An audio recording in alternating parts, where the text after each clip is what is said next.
Hello everyone, welcome in today to the Coach KJ Carousel Dynasty. This week, Penn State's taking on Nebraska in Nebraska. They're going to be wearing some special uniforms that I created. They got black pants, their red jersey, a red helmet with a black lower, and a black N for the Nebraska. Pretty cool looking and different. We're going to open this game by handing it to Singleton. He's going to go for 7 on first down. Penn State enters today 3-0 and ranked number 7 in the nation, while Nebraska, who is a preseason top 25 team for sure, has dropped to 2-3 and have underwhelmed. So let's see what we can do as Singleton gets this carry on third down. The defense for Nebraska steps up. They get the stop. Let's see if our defense can step up and keep them out of the end zone. They're driving pretty good right now. 6 yards to Allen. Sims again. Look at this. They're in the red zone. Let's see. Can we keep them out of the end zone here as they got a 3rd and 4. They get the first down. 3rd and goal, and they do get into the end zone. Touchdown Nebraska. They take a 7-0 lead. Can we answer as Singleton gets the carry on 1st and 10, and he has a big gap up the middle. He takes that one all the way out to about the 43-yard line. That's an excellent play. Aller passing here on 1st and 10. That one was maybe deflected. That was kind of a weird underthrow. It's 2nd and 10 now, and it looks like they're going to go to Singleton. He gets around the edge. He gets a first down. Look at that run. That's fantastic. They should have thrown a flag at the end of that for a horse collar tackle, though. As Singleton gets the carry again, he goes for just 2. That's probably his shortest carry of the game. We come out in the pistol formation again. Tyler Warren looks like he's leading the way as Singleton takes that one for a gain of 6, setting up a short 3rd and 1 for the Nittany Lions. Kaytron Allen checks in and gets the first down. He moves that down to about the 29-yard line, I would say, on an 8-yard carry. Allen remains in the game on 1st and 10 as Aller moves to the right. He's going to throw that one to the end zone, but he was wildly inaccurate there. That wasn't even close, and it was probably into double coverage anyway. They go back to Singleton, though, on 2nd and 10, and he's going to get to the edge. Can he get into the end zone? He cannot beat number 8 one-on-one, and look at that at the end. Nick Singleton was shaken up on that play. Kaytron Allen checks into the game due to the injury. He's going to get this one down to about the 3 or 4 yard line. That's going to give us a short 2nd and goal. In the pistol, Aller goes right back to Kaytron Allen. This time, Kaytron Allen gets in. That's a 4-yard touchdown run. Penn State's going to tie this game up at 7, and we did end up losing Nick Singleton for the remainder of this game on that play. He does not return. I believe it was a mild concussion if I remember correctly, but we have full faith in Kaytron Allen, so hopefully he'll step in and lead the way for us as we ended up stopping Nebraska. And there you could see Nick Singleton's injury. It was the mild concussion like I thought. This first play went to Kaytron Allen for just 1. We're going to have to see what he can do with a full workload. So far, he's been a fantastic second fiddle in this series. Hopefully he can step up and become our full-time back as DeWalt Ondijo took that reception for what I thought was a first down, but on 3rd and inches, we run play action, and down goes Drew Aller. He was just sacked for a 7-yard loss. Nebraska's going to get this stop. We'll have to see if they are able to get any points and retake the lead once again. They're moving the ball pretty easily, but a turnover gave Penn State the ball back, and Aller's on the move out to the right. He just tucks that and runs and picks up the first down. He goes down at about the 44.5-yard line. In the gun this time with Kaytron Allen next to him. Aller again passing this. He goes down, though. Pressure right up the middle by their defensive tackle led to a sack and a loss of 9. Bo Pribula checks into the game as Drew Aller got injured on that play. We're hoping he's okay. We haven't found out the news yet as Pribula completes his first pass to Harrison Wallace III for a first down. Kaytron Allen getting this carry, and he takes it for a gain of 9, setting up a short 2nd and 1 for the Nittany Lions. Speed option here by Pribula. Allen gets blown up. We lose 4 on that one. We're still awaiting word, though, on our star quarterback as Pribula's back to pass, and he fires that one towards the end zone. He was inaccurate. Tyler Warren was open if he'd have hit that just right. So we go for it on 4th and 5, and we find DeWalt Ondijo for a 6-yard pickup and a Nittany Lion first down. Overall, though, it's hard to feel good about this game as Pribula tucks and gets blown up. We don't have another quarterback after him, so he needs to keep his body safe. Pribula again passing this. He finds Saunders. That gets us down to about the 6-yard line. We're closing in on taking the lead in this game right around halftime as Pribula's passing again. This time he tucks and runs. Touchdown, Penn State. We're going to take a 13-7 lead pending the extra point. Bo Pribula walks into the end zone. Penn State finally gets up on Nebraska, who you'd expect them to be leading against all along. Let's see if they can answer before halftime, and they do not. Another turnover gives Penn State the ball back. Once again, as Pribula is scrambling around, he misfires looking over there for Lambert. We have a minute and 30 seconds left to answer as Pribula's passing again. This time he finds Liam Clifford, who takes that down to the 35-yard line. It looks like Penn State might be able to extend their gap here in their our lead before halftime until Pribula gets hit and fumbles it. Hutchmacher recovers. Nebraska's going to have fantastic field position. Let's see if they can answer before halftime and maybe tie this game up. It looks like they're moving the ball pretty well. There's still only 15 seconds left, though. They have one more play, and they do settle for a field goal, making this a 14-10 game at half. As we take a look at stats, we have pretty much equal everything. We're slightly behind on offensive yards, but that's okay. Overall, we each have a turnover. Each of us had that fumble, which was the turnover. Time of possession, we lead just slightly, but overall, it's been a pretty even matchup. And now we are going to reveal the injury to quarterback Drew Aller. It's a torn pec, and it says he's only going to miss 1 week. There is absolutely no way I'm going to let him sit out just 1 week. A torn pectoral for a quarterback's probably a season ender. I do have a poll up on the channel I'd like you guys to check out if anybody makes it this far, and give me your responses. In my opinion, his season has to be over, but like I said, I'm going to put the poll up and see what happens. Maybe somebody can convince me otherwise by getting the poll to sway towards no. But right now, it looks like Drew Aller's season's over as we try to continue our trip to a national championship and maybe get ourselves a better job here in the offseason. Hopefully, Beau Pribula's ready to step up. I'm a little concerned because he's been shaken up in his limited play time so far, and he is more of a scrambler, so I am going to have to utilize his running ability, which means he is going to take some hits. I'm going to have to try to be smart and slide with him and hopefully keep him healthy, because our only backup after him is quarterback Kyle Beach, and he is a 59 overall. I think he just went up to a 60, maybe with development, but there is no way he is ready to step in and be a starter, so we're going to have to really be careful with Pribula, and hopefully we can keep him healthy and keep him on the field. He's now our only hope probably for the rest of the season to win a title. And just to throw a quick update in here, we are up 17-0 as you see. We kicked a field goal and extended our lead. We stopped them. We got the ball back, so that's good, but I just want to finish up my thoughts. And now our offense is probably going to be a lot different. Like I said, it's going to be kind of the RPO, read option, speed option, quick pass type offense. Pribula does not have near the arm of Aller, and that's okay. It's just adjusting your offense accordingly. As you can see right here, I did not, and I took the deep shot that I could have probably hit with Aller because our receiver beat their corner deep, but that ended up getting picked off with Pribula because it was underthrown. It's something I have to adjust. Luckily, it didn't cost us, and we get the ball back pretty quick here, as you'll see shortly. It ended up being a turnover, so we take over right about at the 45, and we go to Kaytron Allen here on first down. He takes that to the 49-yard line and a 7-yard carry for the Nittany Lions. Again, we go right back to Allen here on second down. He gets blown up. He only picked up 2, so we have a 3rd and short, and Pribula is going to pull it on the read option. He has a gap. That is great running, and down to the 35 as he broke a tackle for the Nittany Lions. We are approaching the end of the third quarter. We really do want to extend this lead, but Pribula gets hit as he releases it. That brings us to a 2nd and 10. He's been solid since he stepped in for Aller, other than that turnover, which is kind of more on me than him, I guess. I should know better than throw it deep. He doesn't have the arm Drew Aller has. Big 3rd and 3 here, though. Pribula is going to pass that. He finds DeWalt on Dijo wide open underneath. He takes that for an 11-yard gain and a first down to the 17-yard line. So we hit right back with the running game to Kaytron Allen. He picked up 6. He wasn't super effective in this, but he had a solid game so far, filling in for the injured Nick Singleton as we are entering the 4th quarter, leading 17-10 and driving, hoping to be able to extend our lead and put some space between Nebraska, who's a pretty good team, but we are definitely better than them, while adjusting our play calling on the fly due to the injury. Let's see if we can close them out here in the 4th quarter as Pribula pulls it on that inside veer, and he goes for the touchdown. That's a 23-10 Penn State score right now. That's the first play of the 4th quarter, and we give ourselves a 2-score lead, hitting that extra point, extending it up to 24-10. Nebraska's got to answer here if they want to stay in the game, but they couldn't do it. They punted it back to Penn State, and Kaytron Allen gets this carry. He picked up 7. That's a solid run to open this drive up. The Nittany Lions are looking to close this one out. They are 3-0 and fighting their way ahead as Pribula gets sacked on 2nd down. He loses everything Kaytron Allen picked up, causing a 3rd and 11 as Pribula's passing. This time, though, Tyler Warren is wide open, and he falls ahead to the 49-yard line. That is a 30-yard reception by our tight end, Tyler Warren. Pribula's in the gun with Allen next to him, looking to pass it. This time, again, he takes another sack right up the middle. That's his 3rd time being sacked today, and then we go right back to the inside veer, and look at that. Pribula picks up 9, setting up a 3rd and 8, picking up all the yards he lost on that sack. So what's he do on 3rd and 8? Standing tough in the pocket, he throws it into coverage.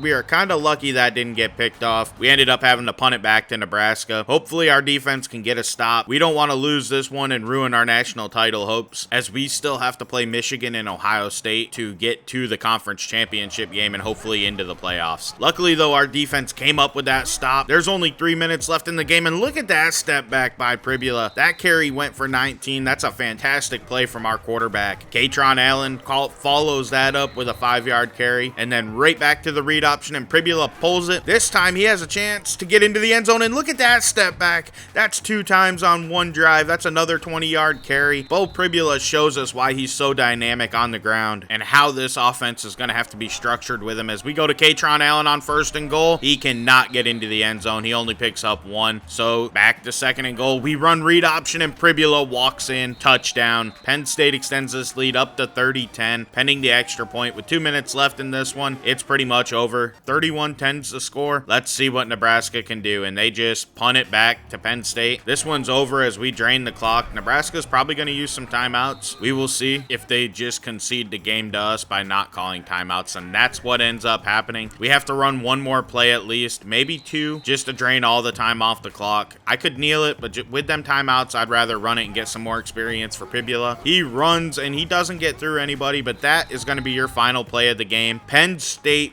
will defeat Nebraska 31-10 in what was a costly game when it comes to injuries. Luckily, it looks like we should have Nick Singleton back next week. However, the biggest news from today is the fact that Drew Aller likely was lost for this season. As we start taking a look at stats, you can see Aller didn't do much prior to going down today. Pribula did step in and do pretty good through the air. He had that 1 costly interception, but that's it. Katron Allen was solid on the ground with 4.5 yards of carry, but Pribula checked in and was dynamic. He's going to change our whole rushing attack, and this offense is probably going to have to be centered around the run with him at quarterback. Our receivers definitely are not going to see the production they seen earlier in the year and what I expected out of them when I took this job. However, it's not really their fault. Like I said, we're probably going to have to be a running team. Today, they didn't produce much. Like I said, that's kind of expected, but we'll have to see how we can adjust and continue this season. Now taking a look at the Heisman standings, Jahmyr Gibbs of Alabama still leads the way, and he's had a solid season so far. I still wish I would have made him go pro. He's followed though by Caleb Williams, Austin Estime, Richard Newton, and Courtney Reese of UNLV. That one caught me off guard. I did not expect him to be in there. Now taking a look at our top 25, USC leads the way, followed by Ohio State, Georgia, Washington, and Penn State up to number 5. That was a good win against Nebraska. Next week we have Rutgers, so hopefully we can improve to 5-0 and move our rankings up a little bit higher. You can see the teams as we're scrolling through. Oregon dropped following another loss. They already have 2 this season, and Utah climbed from outside of it all the way back up to number 20. San Jose State entered as well. They are 5-0. That one caught me by surprise. I was pretty impressed with them. Oklahoma State, Texas, and Oregon State all dropped out of the top 25. BYU was the first one out though, so we could see a new team from the Big 12 moving up. Like I said, next week we face Rutgers, and we have an advantage across the board. This game really shouldn't be close. It should be a blowout. It's a great way to get Bo Pribula's first career start. Hopefully he's able to step in and dominate. So this is LDJ11. Please like and subscribe. Thank you for watching. Have a great day. I'm out.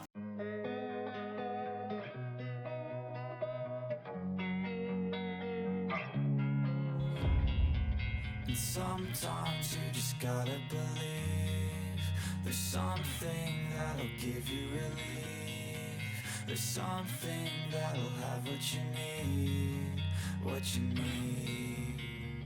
We're broken, it's tragic, we're not all elastic, but maybe there's magic, believe you could have it.